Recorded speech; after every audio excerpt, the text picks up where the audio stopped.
Felix here, and I am excited about Palantir. We've got some really interesting in-depth stuff here.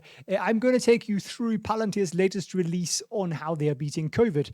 This is going to be a geek fest, and if you don't wish to know too much detail about Palantir, now is your chance to turn around, walk away, and go whatever it is you were doing. If you really do want to know the in-depth stuff, stick around. We're going to look not just at the COVID story, but also the Palantir chart to see where prices are heading. Momentum is still looking pretty exciting. So let's, without further ado, I'm going to read you through some of this article and then tell you what it really means. So this is about, this is on the Palantir blog, leveraging Palantir Foundry to monitor COVID-19 genetic mutations. And it is basically saying it is crucial for scientists to sequence the genome of viruses, because they're ever changing, from patient samples to better understand the extent to which new COVID cases are the results of local transmissions, are they imported, and to the pace at which this virus mutates, which is pretty quickly. Now, Palantir is the key thing here that is allowing scientists around the world to keep track with the COVID viruses, or is it viri? I don't know. Is it Latin, I suppose? The discovery of new variants often takes place in laboratories with several sequence machines that share data with bioinformaticians. I didn't know there was a job, but I learned something here today, whose analysis is performed using high-performance computing environments and in a non-scalable way. So what that means is that the lab has some great big, powerful computers, maybe attached to a big university or something like that, and they can do that well if they have a couple of things to analyze. The problem with COVID is that we're getting so much data that they can't cope with it. So Palantir is the solution provider here for that. Scientists must be able to sequence as many samples as possible, as quickly as possible. By tracking these new strains, scientists can ensure vaccines remain effective against the newly evolving viruses, and when necessary, develop new vaccines. Their findings are crucial to inform appropriate public health action. It's imperative in such health crises for government and public health officials to draw on the variant data to make informed decisions, including actions that limit the spread of the new virus. So that all sounds very logical. Now, how does Palantir do this? He said, so at Palantir, we work with some of the world's leading institutions to track COVID-19 variants with dealing with viral genomic data efficiently. Our Foundry software helps scientists manage complex data pipelines efficiently and securely, ensuring sensitive data is handled with the required controls. The full suite of Foundry basically benefits them. And again, it's super important because now these labs can share their data and they know exactly who they're sharing it with. They know that the data is safe. So we are looking here at some serious geek stuff. It's going to get a little bit technical, but not that much. So bear with me. I think it'll help you understand the capability here, and therefore the enormous, in my view, revenue that's going to come from the medical sector here and also other industries. So usually we think about genomic data, we think about gigantic strings with 4 characters. Those are A, C, T, and G. If you haven't read a book yet on genomic sequencing, well, you don't have to unless you suffer from dementia. Sorry, not dementia. That wouldn't help you if you suffered from sleep problems. And basically, this creates gigabytes or terabytes. So a terabyte, I believe, is 1,000 gigabyte, or even petabytes, which I believe is 1,000 terabytes of data. Each character represents a single, so on. We don't need to go through the DNA part here. But essentially, the virus genomes constantly mutate and evolve as they continue to divide and spread in humans. And efficiently tracking these changes helps bioinformaticians determine how genomes have deviated from the original sequence. And basically, the whole process of storing millions of these sequences and these files requires a scalable infrastructure system and also, again, data protection. Now, the beauty of Foundry is that it isn't just marvelous to use, but it is based on a scaling cloud-based architecture. So what does that mean? It basically means that a lab can put the data into Foundry, and Foundry will then use as much or as little computing power as is required. So it scales up or down depending on what they're using. So they can speed up the amount of data they can process. And when there is a new strain out or a particular outbreak locally, then of course there is tons of data. So previously, it would then just take them longer. They would get the results later. Therefore, public health decisions get made later. Therefore, decisions on new vaccines get made later. Now, this is not the case. So traditionally, sequencers generate these files, which are then transferred to a high computing power environment where workflow languages are used to coordinate the assembly.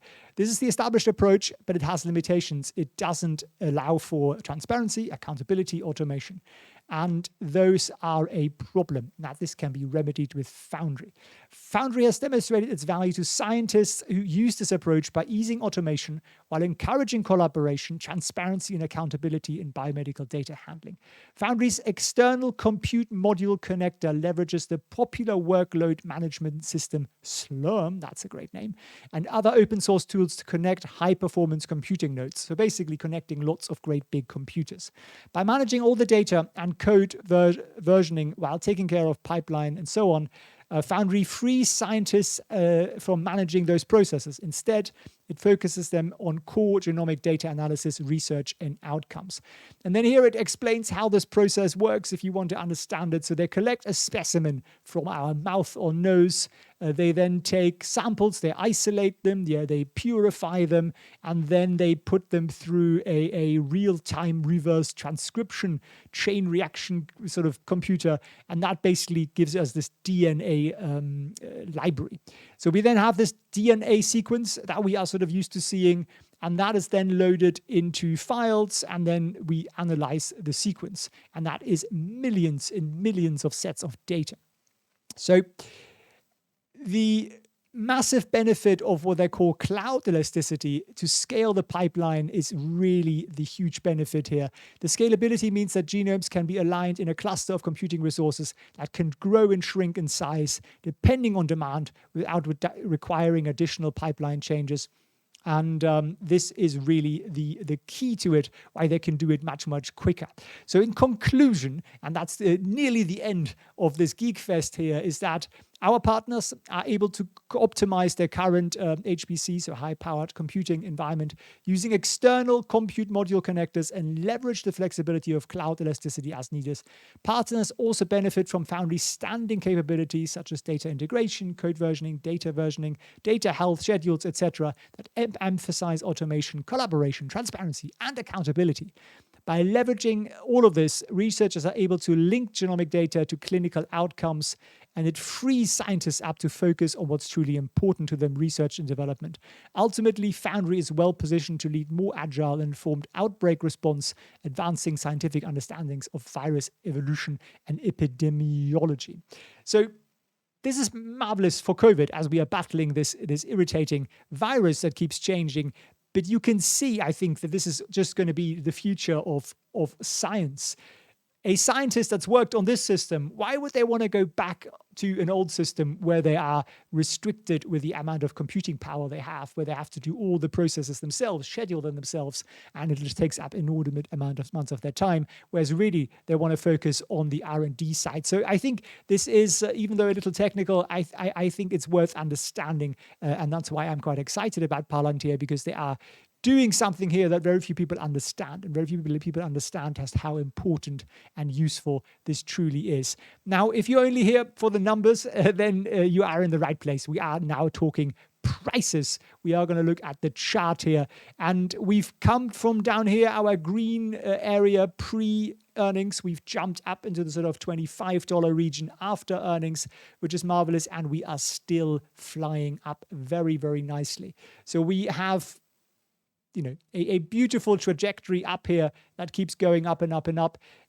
Anything that's cause for concern? Well, our volume is pretty low down here, so not a great deal of volume, but slight pick up yesterday, which is good on that 0.23% up. It's also still a slightly low volume week as people are sort of scurrying back to the office after August holidays and so on.